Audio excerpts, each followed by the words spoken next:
Hi friends! Thanks for tuning in.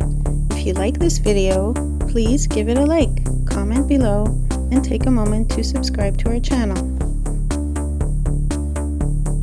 Welcome to Redvers, Saskatchewan, a prairie town located in the southeast corner of the province. Redvers was first settled in the early 1900s as the railway expanded westward, bringing new settlers to the region. The town quickly grew into a hub for farming and trade, serving the many homesteads in the surrounding area. It was named after Major General Sir Charles Redvers Buller, a British officer who served with distinction during the Boer War.